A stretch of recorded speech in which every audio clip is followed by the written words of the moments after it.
Mesdames et messieurs, bonsoir et merci d'être au rendez-vous de cette session d'information sur Canal 3 Bénin. Voici les titres du journal.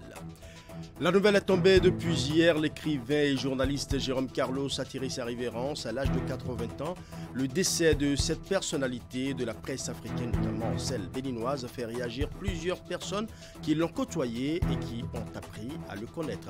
Certains de ses anciens proches ont bien voulu nous livrer quelques qualités de l'illustre disparu. Les détails dans un instant. Aujourd'hui, mardi 16 janvier 2024, exactement 47 ans que le Bénin refoulait une agression militaire de mercenaires conduits par le tristement célèbre Bob Denard.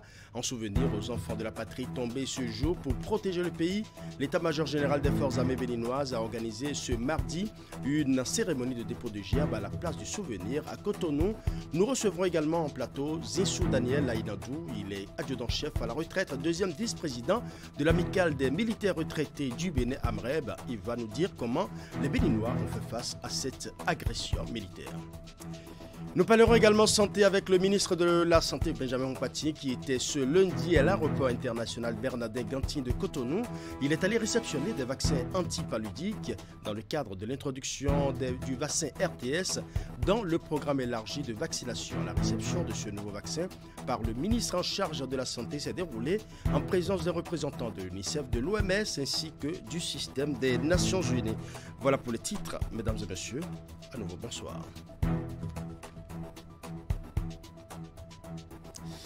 La nouvelle est tombée depuis hier. L'écrivain et journaliste Jérôme Carlos a tiré sa révérence à l'âge de 80 ans. Le décès de cette personnalité de la presse africaine, notamment béninoise, fait réagir plusieurs personnes qui ont collaboré avec lui. Nous sommes allés à la rencontre de quelques-unes qui nous rappellent les qualités de l'illustre disparu, suivi d'anecdotes. Nous allons suivre. J'ai eu le bonheur de le connaître et on était vraiment amis. Quand il est rentré après la carrière qui a été la sienne à l'extérieur, il était déjà très bien connu au pays. Vous savez qu'il a connu l'exil. Quand il est rentré après la confirmation, il avait tout pour être un gourou, comme un fétiche de la profession. Il en avait toutes les qualités, mais il a préféré se faire serviteur. Un vrai serviteur au sens noble du terme, d'un commerce agréable. Vous savez, il y a des gens qui n'ont pas une once de négativité en eux. Jérôme Carlos en fait partie. Lorsque vous êtes avec lui, vous le sentez, il ne dégage de lui que du positif. Et ça se sent à travers sa plume. Jérôme Carlos, c'est un homme que j'ai découvert dans la presse ivoirienne au milieu des années 80. Après, il a écrit son premier roman, je crois son premier roman, Les enfants de Mandela, ça s'appelait le roman. Il a été reçu dans une chronique littéraire animé à l'époque par un journaliste du nom de Frédéric Gramel. C'est là que la première fois que j'ai vu le visage de M. Carlos à la télévision ivoirienne en tant que non seulement journaliste, mais aussi littéraire, écrivain.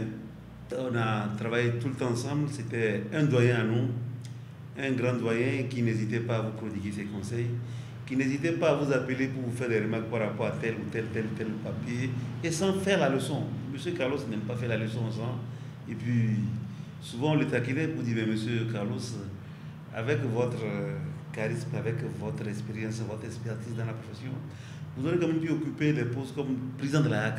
Remarquez qu'il n'a jamais pris une fonction officielle. Or, c'était l'un des premiers directeurs généraux de l'ONEPI, la nation, directeur de la Bibliothèque nationale, avant de partir en exil en 1975.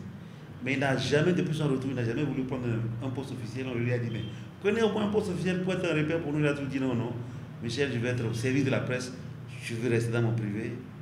Et c'est dans cette optique qu'il a pu, avec M. Boya, créer KPFM dès le lancement, dès la démonopolisation des ondes en 1997. Jérôme Carlos, en 2001, nous a accompagnés, nous, Union des journalistes de la presse privée du Bénin, à former des projets des médias dans le cadre du programme de l'aide d'État à la presse privée, volet formation.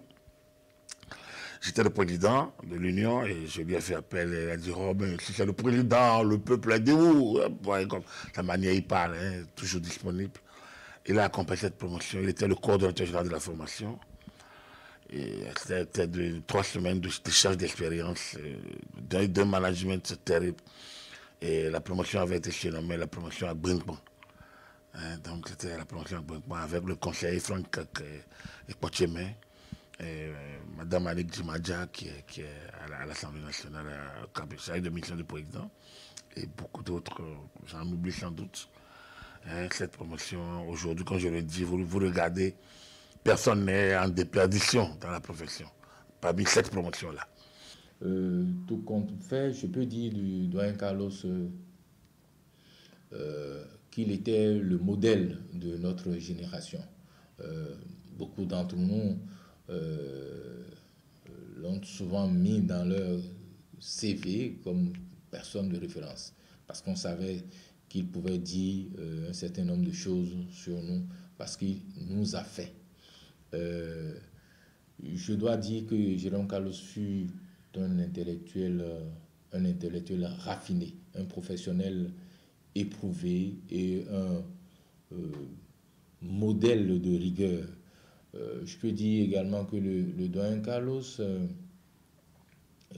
était un mentor inspirant. C'était un mentor conciliant, un mentor volontaire et plein d'initiatives. François Odo, si vous l'avez vu, on aurait porté témoignage. Nous avons commis ensemble, lui et moi, 3 livres. Et Jérôme Carlos n'était jamais loin de ces 3 initiatives.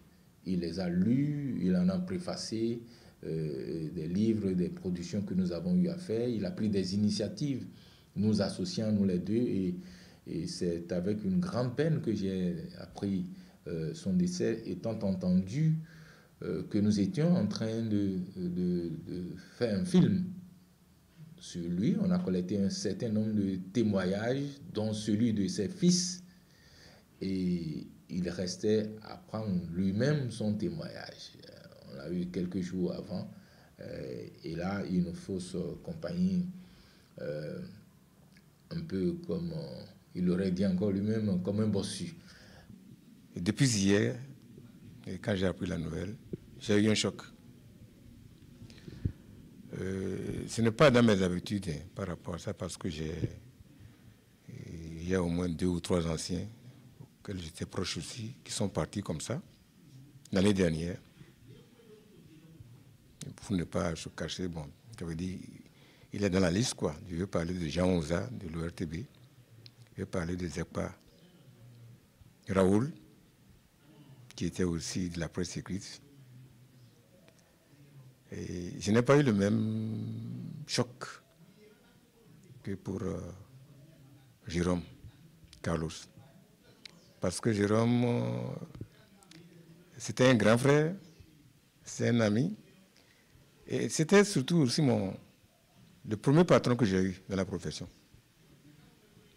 Quand je suis sorti, frère émolu de l'école de formation de Dakar, c'est avec lui que j'ai commencé à exercer le métier. Voilà, il faut dire que la dernière sortie publique de Jérôme Carlos remonte au 6 janvier 2024 sur les ondes de la radio Cap FM, où il était le directeur jusqu'à sa mort. Était-ce un message de revoir? Nul ne pouvait s'imaginer une telle chose, mais il en est ainsi. C'était donc ses derniers mots sur radio Cap FM ce jour-là, car exactement 9 jours après, il a rendu l'âme. Nous allons suivre l'intégralité de sa dernière sortie. Bonjour Willy. Comment vous portez-vous? Alhamdoulilah. Et coucou pour le doyen. Bonjour tonton. Heureux d'arriver. Le doyen. Ça fait plaisir. Hein? Le doyen en forme. Ça fait plaisir. Ah oui. Alors monsieur le directeur. Parce que la jeunesse est en forme. Ah oui. Vive la jeunesse. Et dans sa diversité. C'est ça la presse, la diversité. Ouais. La liberté n'a jamais été uniforme. Non, jamais. Quand la liberté est uniforme, c'est qu'elle est en cage. Il faut l'en sortir et dire ce qu'on a au fond de soi, en y mettant la forme, bien sûr. Je crois que ce travail d'équilibre, de filtre, nous le faisons tous les samedis à travers Regard. Et c'est tout le mérite de tous nos confrères qui viennent des autres rédactions nous aider et qui ont pu donner à cette émission sa dimension actuelle. Une émission écoutée, appréciée une émission qui compte parmi les grandes émissions de nos médias au pays. On ne peut que dire merci. Le mot est petit, mais il dit si grand. Surtout les samedis, nous avons nos obligations culturelles. Malgré cela, l'émission tient. Et ça, il faut le dire fort. Moi, je suis ravi de mon royaume de Porto-Novo, d'entendre vos voix, vos passions, vos fiers, vos attentes. Je suis fier. Je suis fier parce que moi-même, vous ne le savez pas, c'est 22 ans d'exil. 22 ans loin du Bénin. À tout moment, un gamin peut te dire, va chez toi. Maintenant que je suis là, je réalise plus que jamais que nous n'avons qu'un seul pays. Et nous avons le devoir de le construire avec notre passion, notre volonté, toutes nos ressources du cœur et de l'esprit. C'est ce que nous essayons de faire avec Regard. Et Regard, il faut le préciser, vient en complément à ce qui se passe de 8h à 9h. Tribune libre. Tribune libre, c'est les auditeurs. Regard, c'est les confrères. C'est l'architecture de la chose. C'est ainsi que nous l'avons ordonné. On donne la parole à nos auditeurs à travers Tribune libre et on donne la parole aux professionnels à travers Regard. Et notre contrat du samedi est rempli. Et c'est à Kwasou, l'homme qui a du fer dans les pieds, qui dirige cette grande messe. Voilà. Oh, merci, doyen Jérôme Carlos. Hein? Merci beaucoup. Vous n'avez pas à me dire merci, c'est à moi de vous dire merci. Vous qui laissez vos familles, vos rédactions, les cérémonies du samedi à Gore, à Porto-Novo. Vous savez que nous sommes la capitale de Gore. Et à la fin de l'émission, il faut organiser à Gore. Alors. Merci. Allô? Oui, merci, Jérôme Carlos, le directeur général de Cap FM. Merci beaucoup. Voilà, journaliste et écrivain était-il, Jérôme Carlos s'en va dans sa 80e année, laissant derrière lui tout un parcours ambitieux qui le rendra à jamais inoubliable auprès de ces nombreuses personnes qui l'ont côtoyé et qui ont appris à le connaître. Nous vous proposons ici un zoom sur le vécu de l'homme qui nous a quittés ce lundi 15 janvier 2024. Puisque tu pars, tombait tel un coup de foudre ce lundi 15 janvier 2024, la nouvelle a déjà fait le tour du monde et des réseaux sociaux. Jérôme Carlos a passé l'âme à gauche. À l'âge de 80 ans, l'illustre journaliste et écrivain s'est éteint, laissant la presse et la littérature béninoise orphelines d'un monument. Ce brusque décès marque le point final d'une carrière aussi riche qu'inspirante. Rédacteur en chef à Ivoire Dimanche, de 1982 à 1990, à La Presse, de 1990 à 1993, et à La Lettre d'Afrique en 1994, Jérôme Carlos fut un expert consultant à l'Institut culturel africain de Dakar. Historien, chroniqueur et éditorialiste de talent, l'homme a été directeur du Centre africain de la pensée positive et des musées, bibliothèques et archives de Cotonou. Doté d'une plume originale, Jérôme Carlos est auteur de plusieurs ouvrages, au nombre desquels Les enfants de Mandela, Fleurs du désert, écrit de liberté. Si vous auditionnez ce chant, c'est que vous êtes sensible, voire concerné par un événement douloureux, imminent. Comment dresser un portrait de ce grand homme des lettres sans évoquer cette chronique qui est son apanage et qui a fait sa renommée, la chronique de Jérôme Carlos. Ce fut un exercice auquel il se livrait passionnément tous les jeudis sur la radio Cap FM, dont il fut le directeur. Celui du 11 janvier 2024 sera le dernier.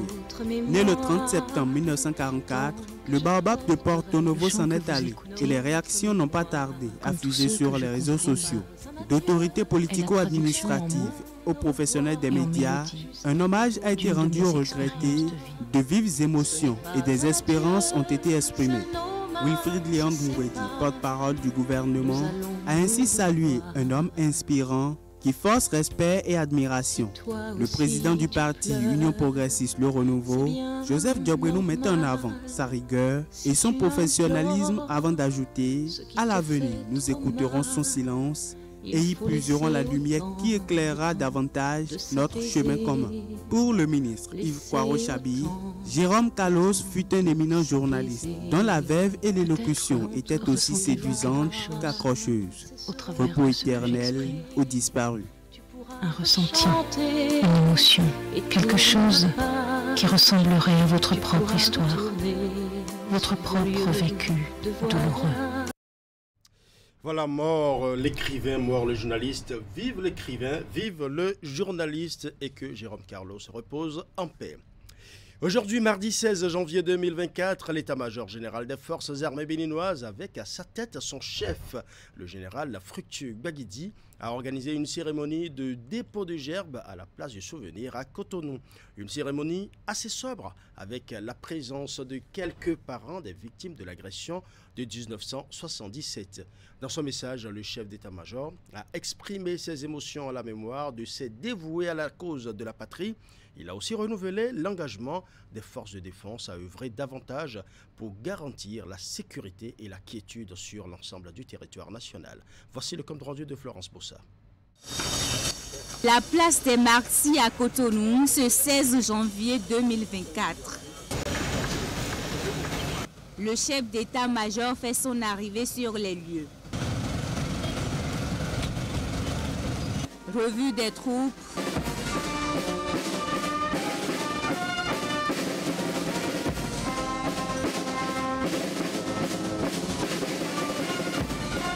Et puis dépôt de gerbes.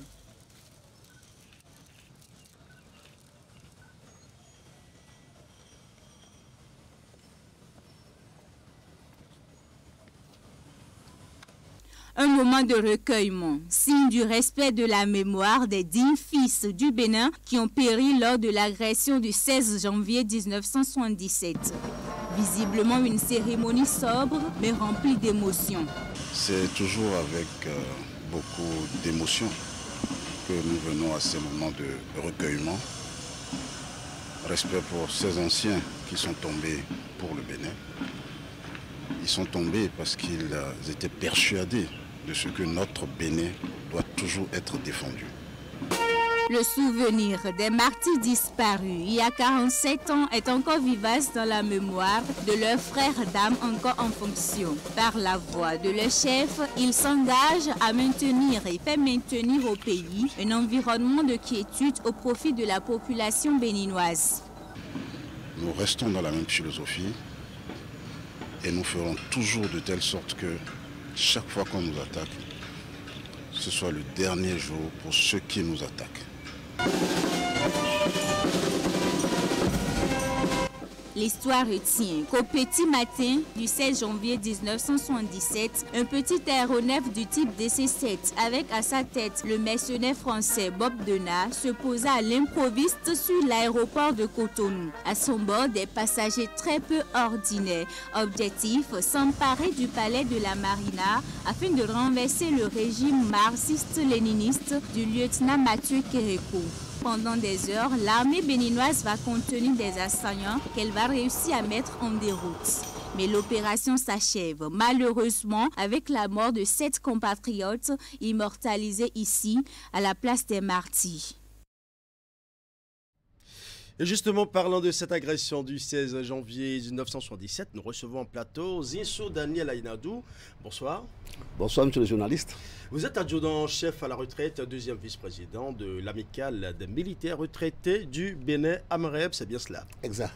Le 16 janvier 1977, vous étiez en service dans la garnison de Ouida au poste de transmetteur, ce qui vous permettait de suivre les opérations en direct par radiotélégraphie, le seul moyen à l'époque qui existait pour communiquer entre les diverses composantes de l'armée. Pouvez-vous nous décrire l'ambiance qui a prévalu ce jour, ce 16 janvier 1977? Merci, monsieur le journaliste.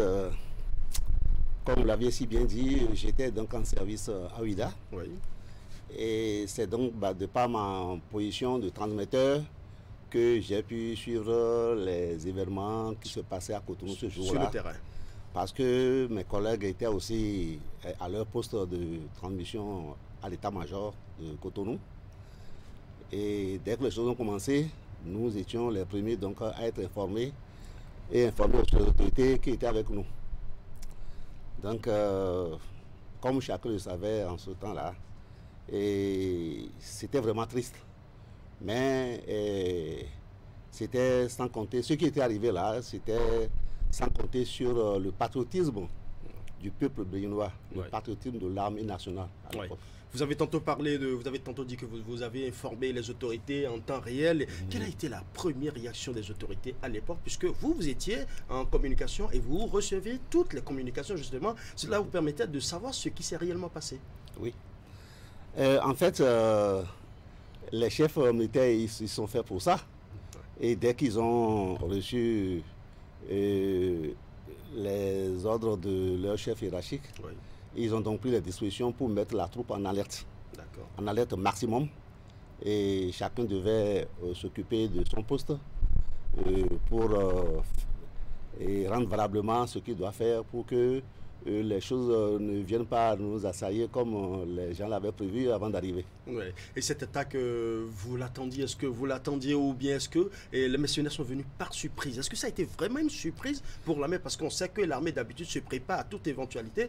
Mais est-ce que vraiment l'armée s'est préparée pour cette attaque-là? Et je ne saurais pas dire, je ne saurais dire ni oui ni non, parce que l'armée est tout le temps prête à intervenir en cas de quelque chose. D'accord. Parce que l'armée est tout le temps en formation, l'armée est tout le temps sur qui vivent. Mais ce jour-là, disons que ça a été comme une surprise. C'était un dimanche, donc chacun était chez lui, chacun se reposait chez lui. Et quand brutalement, les gens sont arrivés, une centaine, blancs et noirs, évidemment les blancs étaient plus nombreux que les noirs à l'époque là. Et quand ils sont arrivés, je crois que ce qui était frappant le jour-là, c'était la détermination, le courage, qu'est-ce que je dirais, du chef, du colonel Mathieu Kérékou à l'époque. Il était encore en activité, président de la République là, à ce moment-là. Il est sorti de chez lui, et il est arrivé au camp. Je crois sans escorte le jour-là, il est arrivé au camp. Et c'est lui qui a fait distribuer les armes. Évidemment, certains étaient déjà en train d'utiliser ce que nous avions.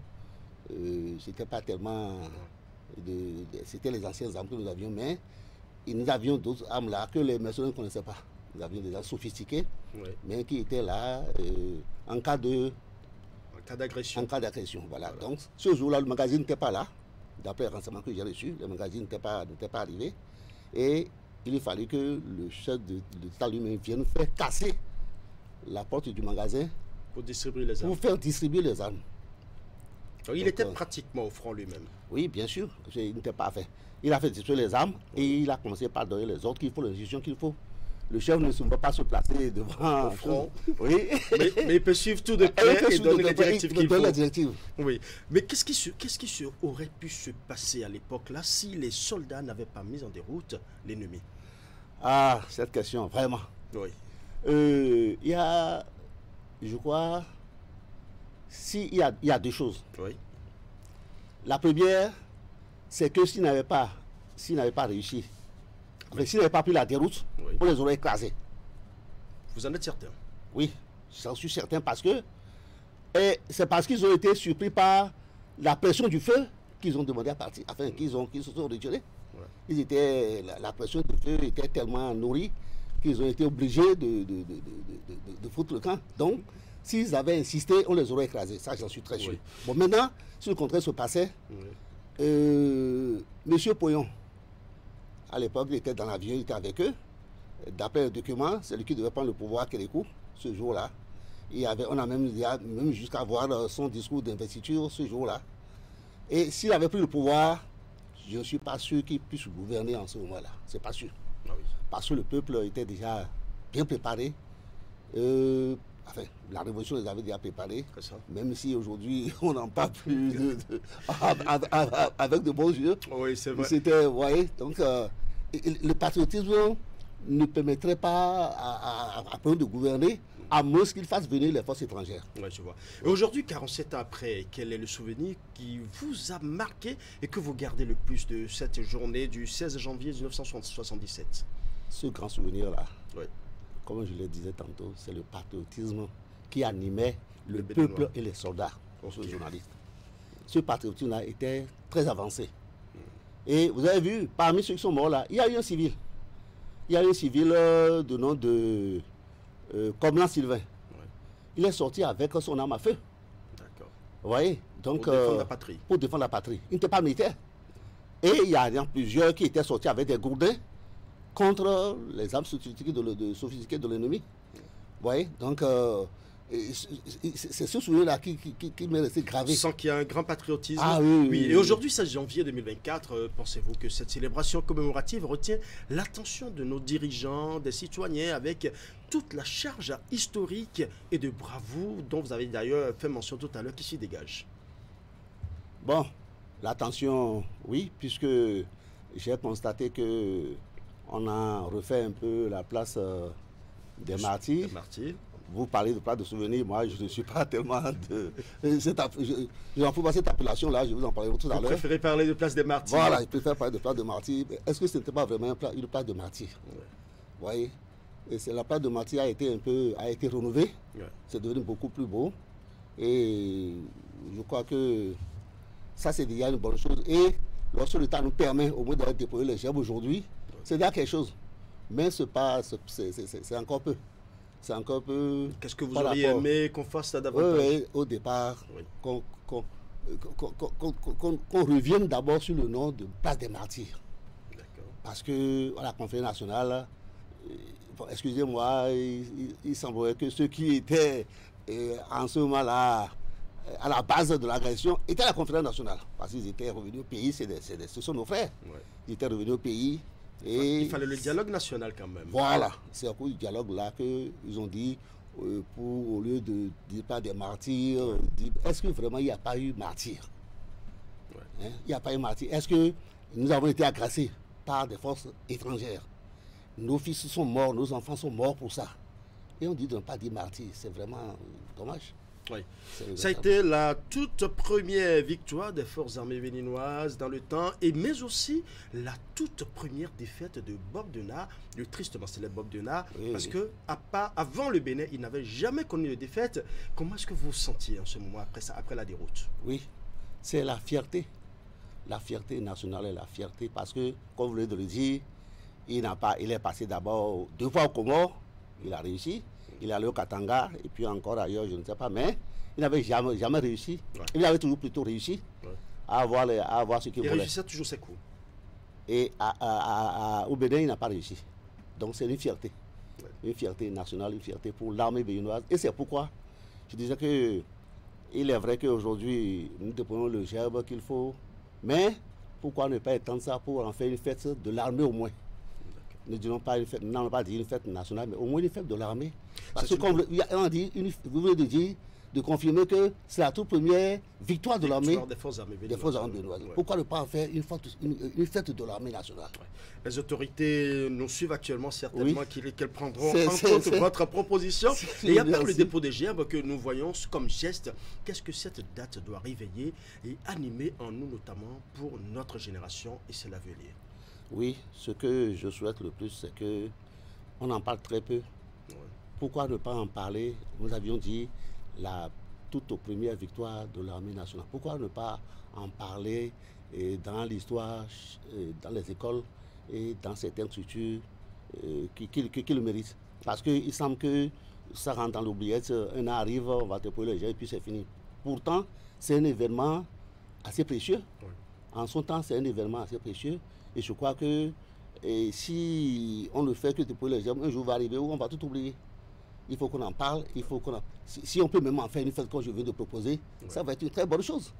Si on peut pas en faire une fête nationale, qu'on en fait au moins une fête pour l'armée. Il faut revenir sur cette proposition. Oui, certainement que le chef d'état-major général des forces armées nous suit actuellement et le chef de l'État aussi nous suit actuellement, donc certainement que cette proposition sera étudiée et certainement qu'on verra si ça va prendre réellement.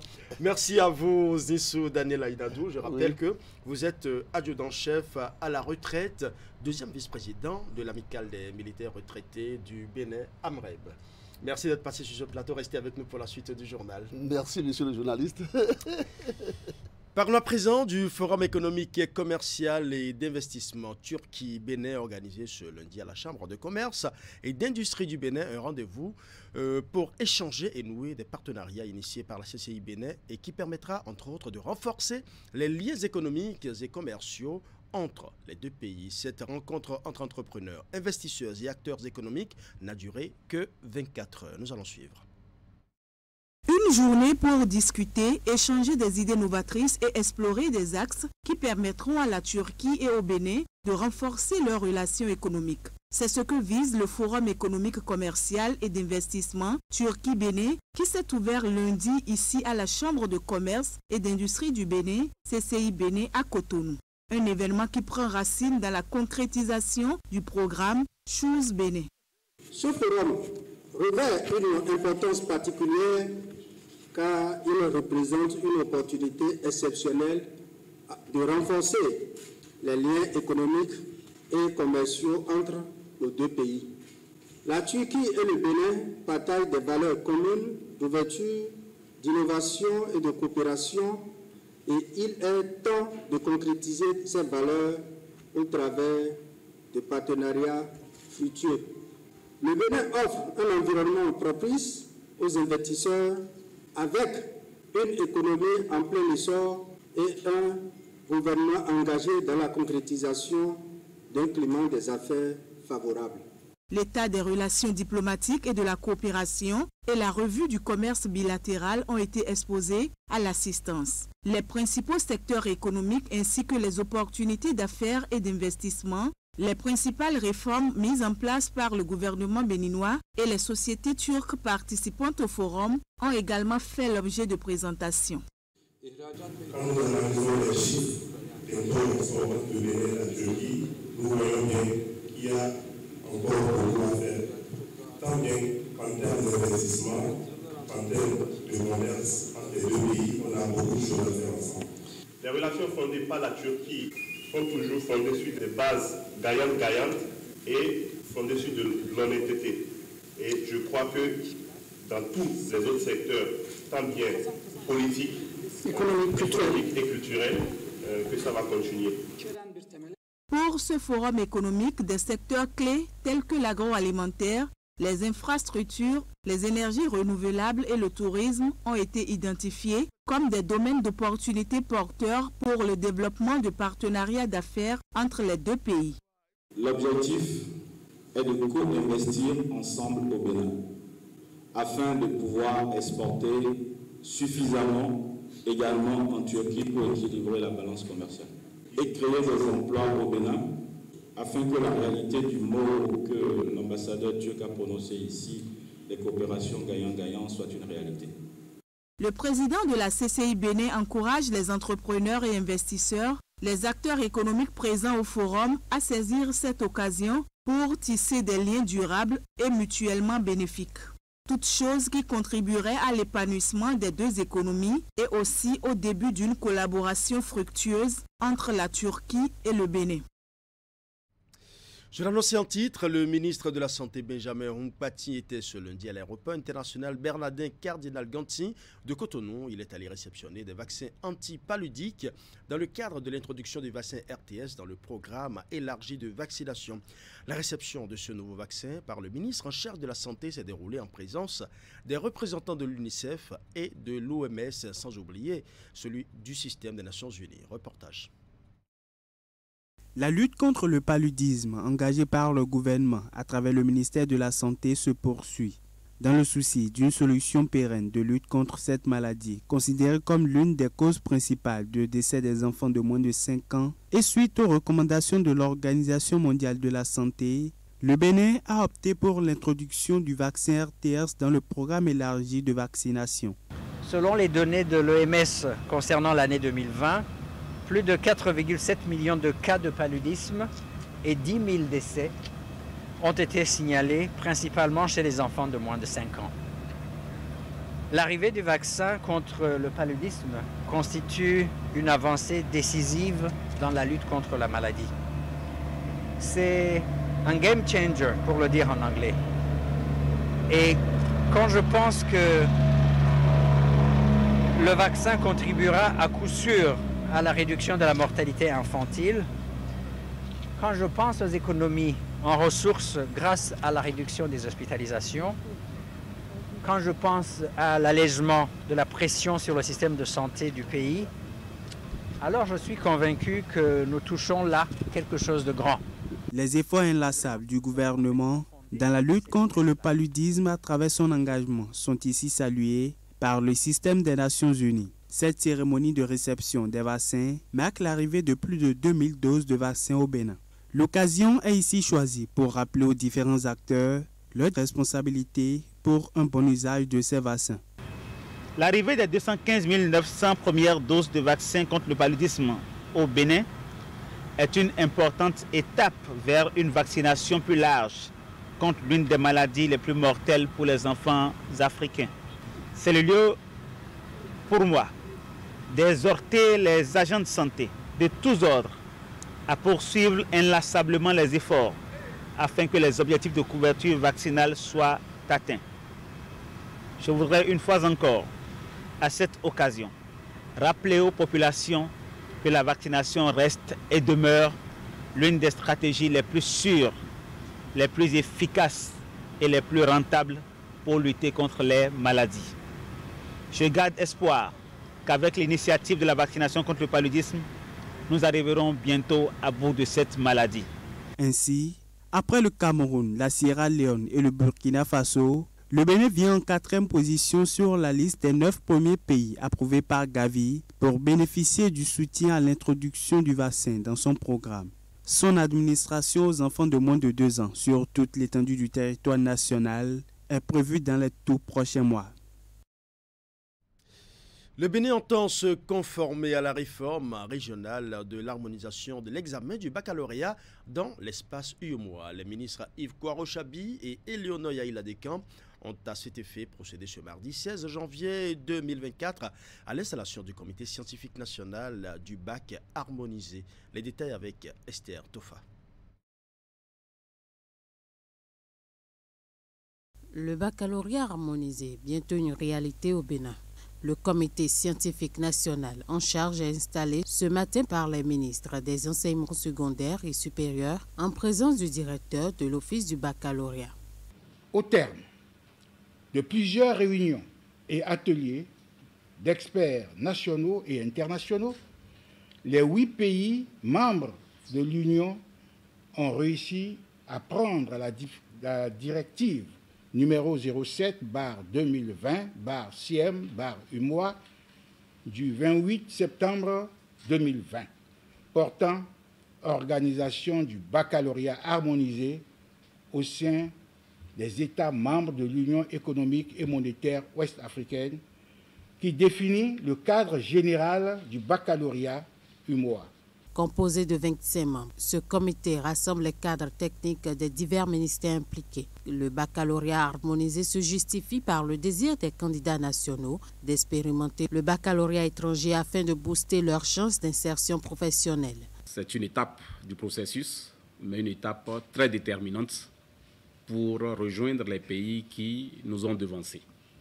Le baccalauréat harmonisé, c'est devenu un impératif pour nous et régler les questions préjudicielles qui nous permettent d'entrer dans ce cadre avec les autres pays de la sous-région. Pour nous, ça vient en ajouter à ce que nous savons déjà de notre baccalauréat dans la sous-région et au plan international. Vous faites partie d'une équipe scientifique nationale.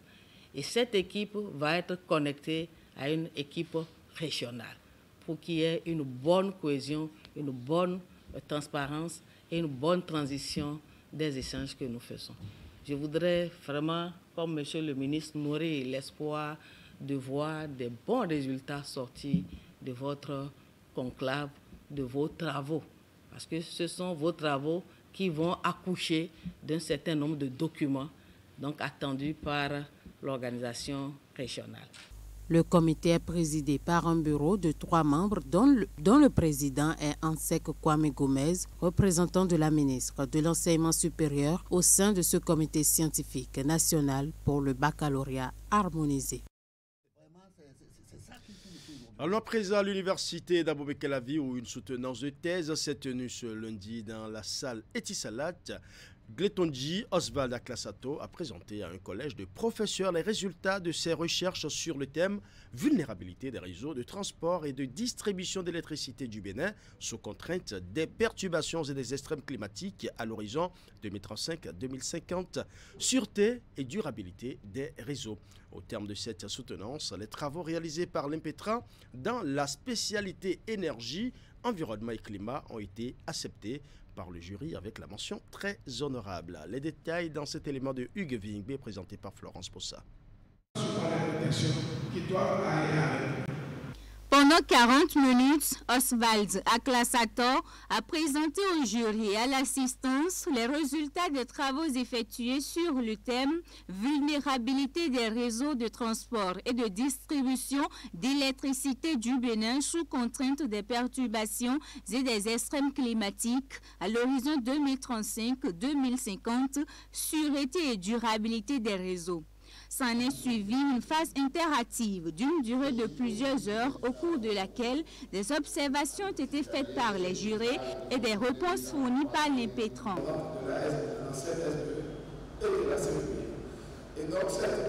Après ces moments d'échange enrichissants, vient l'heure fatidique.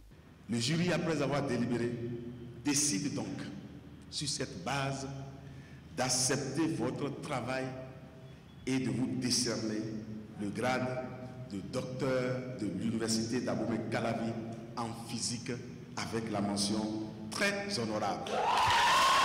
Alors il est arrivé, n'est-ce pas, à des résultats très intéressants, non seulement pour le monde scientifique, mais des résultats également pour les milieux opérationnels.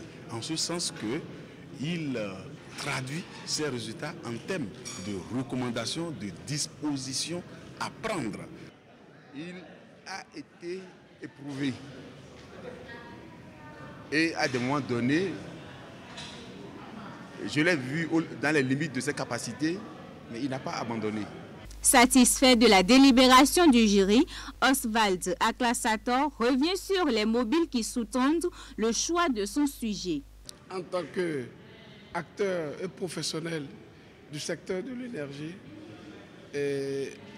et surtout en tant que directeur technique des constructions du programme national ou binational du Millennium Challenge Bénin Compte 2, j'ai eu l'opportunité de participer à la construction et à la mise en service et en exploitation de beaucoup d'infrastructures nouvelles, de postes électriques, de lignes électriques, et qui ont été réalisés via ce programme important pour notre pays. Procéder à une étude plus poussée sur les événements climatiques récents, définir des mesures d'adaptation et actualiser le plan directeur de l'électricité.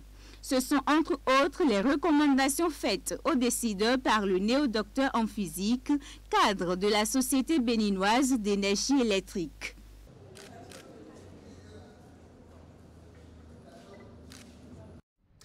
Nous allons à présent parler spiritualité avec les populations d'Anéro au Togo qui ont vécu ce week-end un spectacle hors du commun.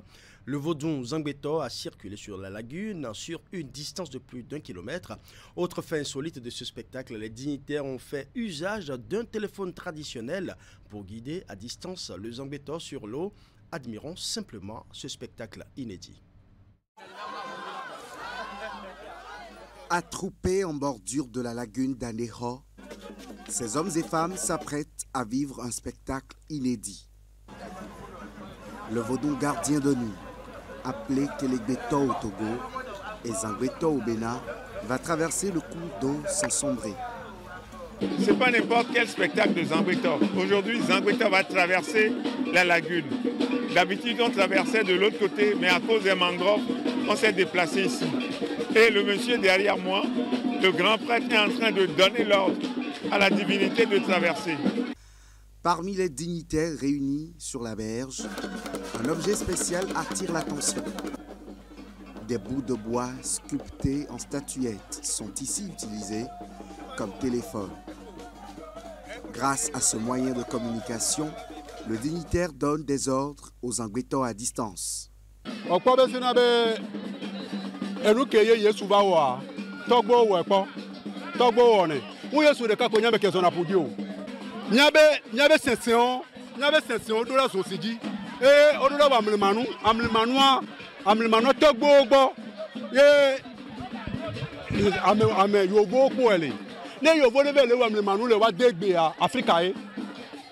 Portable que mi les envier mia Togo Africa beso ye yobo so portable ya nu ke bela wa mi ko vodu ke le siadia ko vodu ko la no se agbe gbalo matin se vodu ke we le siadi won wa nya ku lo no ponupo mi ku lo no ponupo ye le ke communication le bele no do mi la no se si ba passer la me buma ga se.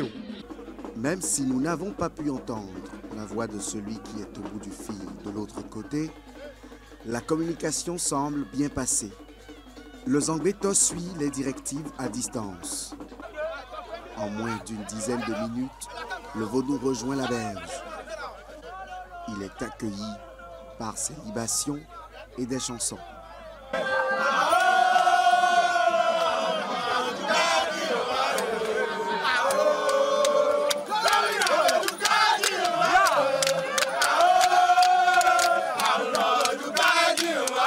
Bonjour à toi, Benetton, bonjour.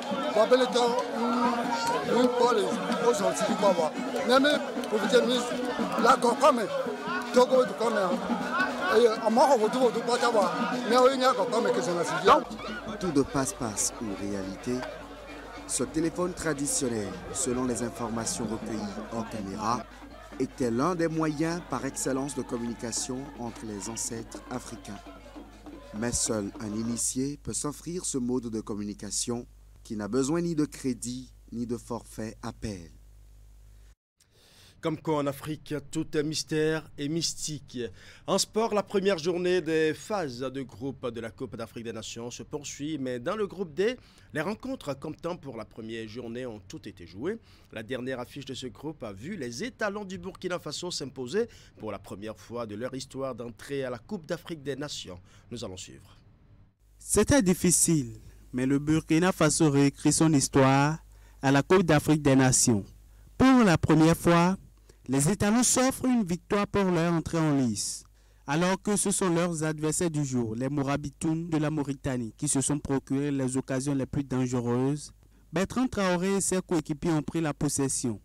Au cours des 45 premières minutes, les deux équipes se séparent dos à dos sur un score nul et vierge de 0 but partout. Scénario presque identique au retour des vestiaires, avec une domination stérile des Burkinabés. Et derrière, Hervé Kofi répond aux velléités de l'attaque mauritanienne. Coup de sort, les étalons obtiennent un pénalty en fin de rencontre grâce à l'intervention de la VAR. Bertrand Traoré le transforme et permet à son équipe de s'imposer in extremis. 1-0 pour le Burkina Faso qui prend la tête du groupe T devant l'Algérie qui totalise un point après son match nul face à l'Angola. Après le match entre le Burkina Faso et la Mauritanie, la deuxième affiche de la journée a opposé la Tunisie à la Namibie. Le match s'est soldé par un score d'1-0 en faveur de la Namibie. La dernière affiche de la journée va opposer les Aigles du Mali au Bafana Bafana de l'Afrique du Sud à 21h, heure béninoise. Voilà, ce sera tout pour ce journal. Merci pour votre aimable attention. Bonne soirée à chacun et à tous.